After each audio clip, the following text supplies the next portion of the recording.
ሰላም በመላው ዓለም የምትገኙ የቻናላችን ተከታታዮች ለዛሬ ያዝናቸውን መረጃዎች የምናቀርብላችሁናል። በቅድሚያም አርስቶቹን እነሆ። ባጭሩ እንደው ቤተክርስቲያንንና ክርስቲያኖችን ለማጥፋት የሚሰራ ስራ ይመስለኛል። ሌላ ምንም ምለው ነገር አይኖረኝም። ምክንያቱም እዚህ ላይ ስተት የሚባል ነገር ለሰው አይምሮ ላለው ስተት ነው ተብሎ የሚያስገምት ነገር የለውም። እንግዲህ እነዚህ መነኮሳት ናቸው፣ ደግሞ ሴቶች ናቸውና እኔ በጣም ያሳዝናል። እውነትን ልንገር፣ አሁን ስሜታዊ ሆኛለሁ።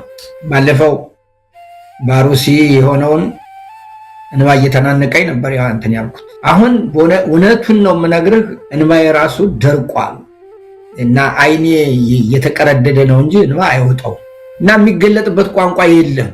ትልቁ ችግር የሚገሉት ሳይሰቀቁ የሚገሉት ሳያፍሩ እኛ ተገደልን የምንለው እንድናፍር የሚደረግብን ተጽዕኖ ነው። በገዳማውያን እናቶች ላይ በተፈጸመ የድሮን ጥቃት የመነኮሳይት ሕይወት አለፈ።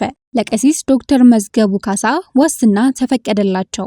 የኮሜዲያኑ እሸቱ መለሰ ቻናል የሆነው ዶንኪ ቲዩብ ከአሁን በኋላ በቋሚነት 2 ሚሊዮን ብር በየወሩ ሊያገኝ ነው። አሁን ወደ ዝርዝሩ እናልፋለን።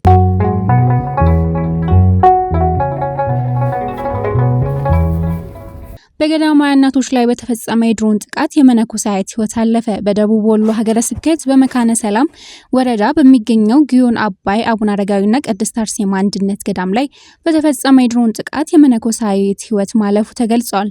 ጥቃቱ የተፈጸመው ሐምሌ 15 ቀን 2018 ዓ.ም ከጠዋቱ 4:30 ሰዓት ገደማ ሲሆን መነኮሳቱ ለክረምት ቀለብ የሚሆናቸውን እህል በገዳሙ ውስጥ በማዘጋጀት ላይ ያሉ በተፈጸመው በዚህ ጥቃት 10 እናቶች መመታታቸው ተረጋግጧል።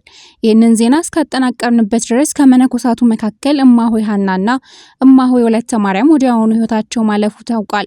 ከፍተኛ ጉዳት የደረሰባቸው 6 መነኮሳት ሲሆን ሌሎች ቀላል ጉዳት የደረሰባቸው እናቶች ለሕክምና ወደ ጤና ተቋማት ተልከዋል። በጥቃቱ ሳቢያ የገዳማውያኑ የቀለብ እህል ማከማቻ ሙሉ በሙሉ የፈረሰና የተከማቸው እህልም ከጥቅም ውጭ የሆነ ሲሆን በአሁኑ ወቅት በገዳሙ የሚኖሩ ገዳማውያን በከፍተኛ ስጋት ውስጥ እንደሚገኙ ከስፍራ ያገኘነው መረጃ ያመለክታል ሲል የማህበረ ቅዱሳን ቴሌቪዥን ዘግቧል። ገዳዮቹ በአደባባይ እየፈከሩ ገዳዮቹ በውሸት እየፈከሩ እኛ የሞትነው ሙተናል ማለት እንኳን አይደለም፣ አልሞታችሁም፣ ውሸት ነው። ለምን ሙተናል ትላላችሁ? ለምን ተገደሉ ትላላችሁ? ይሄ እኮ የመንግስትን እንደውም ህገ መንግስታዊ ስርዓቱን ለማፍረስ ነው ይሉ። በጀምላ የሚገሉት፣ በቢላዋ የሚያርዱት፣ በመጋዝ የሚሰነጥቁት፣ በእሳት የሚያቃጥሉት፣ በድሮን የሚጨፈጭፉት ሽብርተኞች ሳይባሉ ኧረ እባካችሁ ህዝባችሁን አትግደሉ፣ ኃላፊነት አለባችሁ፣ ወንጀለኛ ካለ ስተተኛ ካለ በህግ ጠይቁ፣ ይህንን አታርጉ ማለታችን ህገ መንግስታዊ ስርዓት ማፍረስና ሽብርተኛ ነው ብለው ይነግሩናል። በተያያዘ ዜና በሀዲያ ስልጤ ሀገረ ስብከት በኦርቶዶክሳውያንና በቤተክርስቲያን ላይ በተደራጁ ወጣቶች ጥቃት እየተፈጸመ ነው እየተባለ ነው።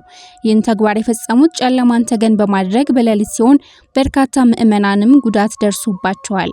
በኢትዮጵያ ኦርቶዶክስ ተዋሕዶ ቤተክርስቲያን በሀዲያ ስልጤ ሀገረ ስብከት በአመካ ወረዳ ቤተ ክህነት በሰማዕቱ ቅዱስ እስጢፋኖስ ስም የታነጸ መቃኞ ቤትና ቤተክርስቲያን እና በኦርቶዶክሳውያን ላይ ጥቃት ተፈጽሟል ይላል። በኢትዮጵያ ኦርቶዶክስ ተዋሕዶ ቤተክርስቲያን በሀዲያ ስልጤ ሀገረ ስብከት በአመካ ወረዳ ቤተ ክህነት በታራ ሆምቦያ ቀበሌ በታችኛው በታራ በሰማዕቱ ቅዱስ እስጢፋኖስ ስም የታነጸው መቃኞ ቤተክርስቲያን እና በኦርቶዶክሳውያን ላይ ጥቃት ተፈጽሟል።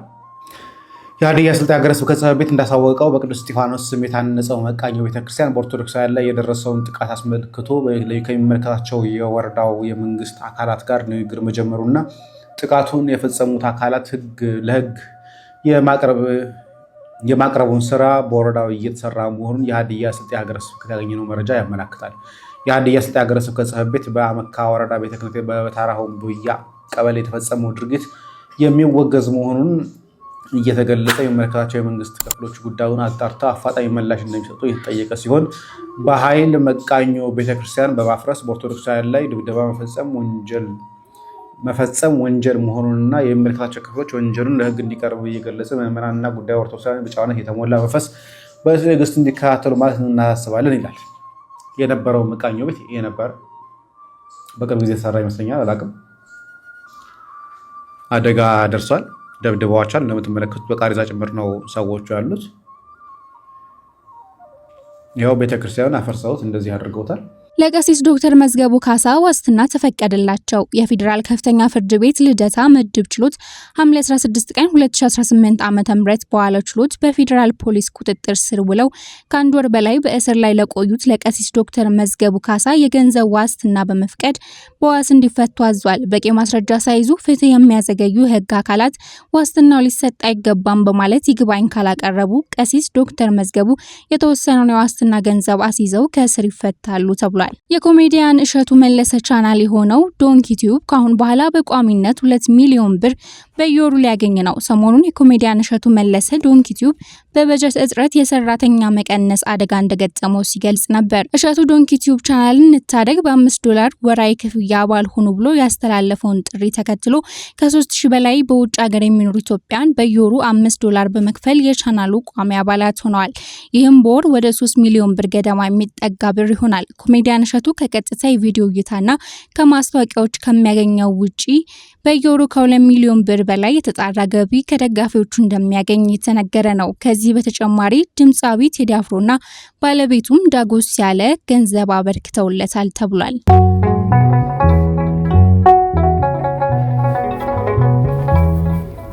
የተሻለ ነገር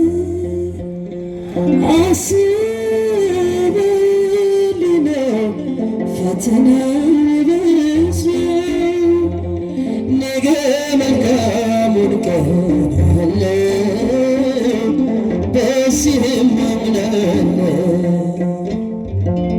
የተሻለ ነገር አስበኝ ፈተና የበዛ ነገ መልካሙን ቀን አለ በስህም አምናለሁ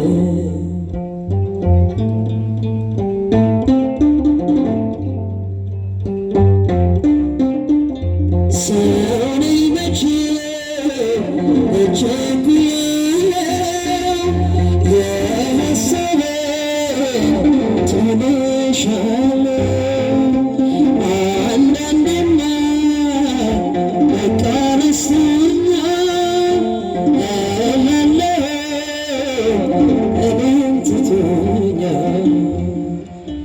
አንተ ግን ስጦታ ብዙ ነው ታደርግልኛለህ በጊዜ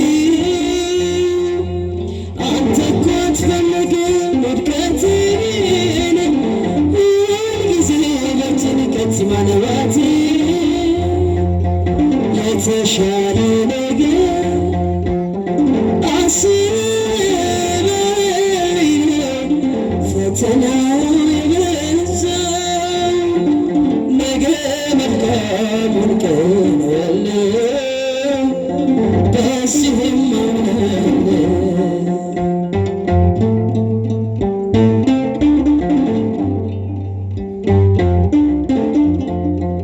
አንድን ችግር ሳልሻገረው ይደረባል ገዝቶ ሌላኛው የህይወት ውጣ ውረድ አይቻለሁ ስንቱን መንገድ ጨለማ ቢረዝም ሌሊቱ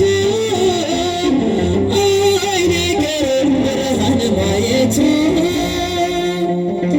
ሩቅ የመሰለው ይቀርባል ሰላም ወደ ቤት ይገባል የተሻለ ነገር ስለሌለው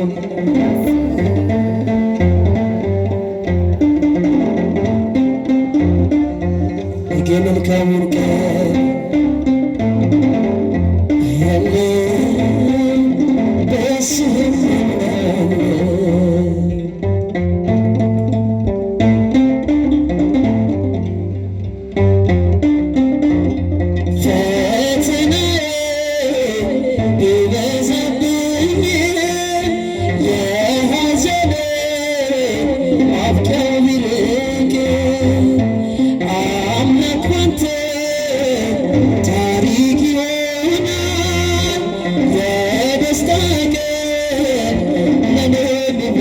ጌታ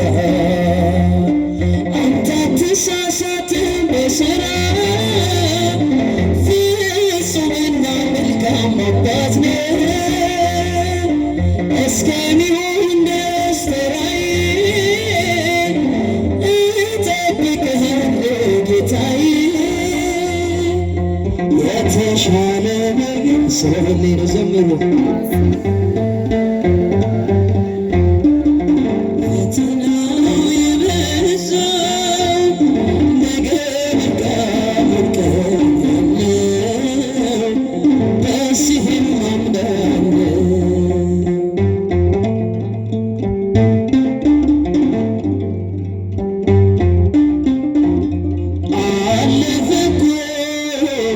ዘመን ያልኩኝ በማጉረምረም ይኸው አለሁኝ ጽናት ጎድሎት ልቤን ያማረኝ ያሰብክልኝ ያልከው አይቀርም አንተ ግን ስጦታ ብዙ ነው ታደርግልኛለህ በጊዜ